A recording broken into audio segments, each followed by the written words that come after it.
So one approach that organizations can take to avoid cheating on online assessments, particularly using AI, is verification assessments. Now, these are things that have been around forever, but they've actually become particularly useful over recent. So a verification test is simple.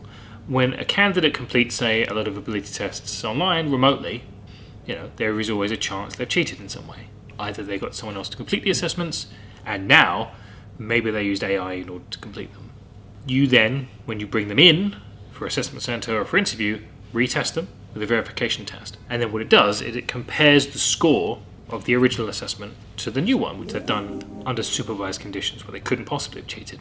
And if that gap between the first and the second administration is large enough, you fail verification.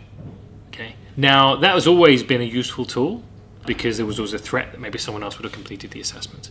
But now that AI can complete these assessments to varying degrees, and perhaps more concerningly, to increasingly effective degrees, however effective they are now is not representative of a year's time, 2 years' time. Verification is actually even more useful.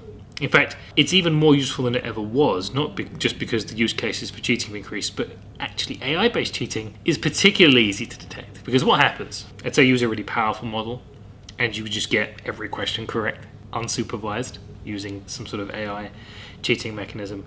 That's a higher benchmark that you need to verify against. So if you get the 99th percentile, but they're actually at the 40th percentile themselves, that's going to be really hard to achieve when you do that through a verification test. Whereas a weaker model that, if the pass mark is the 50th percentile, they cheated and then they got the 51st percentile, that's a much easier benchmark for it to achieve. As AI gets better, it will become harder to cheat if you use verification tests because it's a higher benchmark which you need to verify against. So in fact, not only is it useful now, but it's one of the few mechanisms to protect against AI cheating that will become increasingly powerful in the future because, in a year's time, 2 years' time, most major AIs are probably going to be able to ace assessments. But that means it's going to be really hard to match that in person when you use a verification test. So give it some thought, because even just telling people that you'll be doing verification is enough to put them off cheating. Be honest with the candidates, tell them this could happen, we could verify you. And the odd chance that doesn't dissuade them, follow through, and you will almost certainly catch them.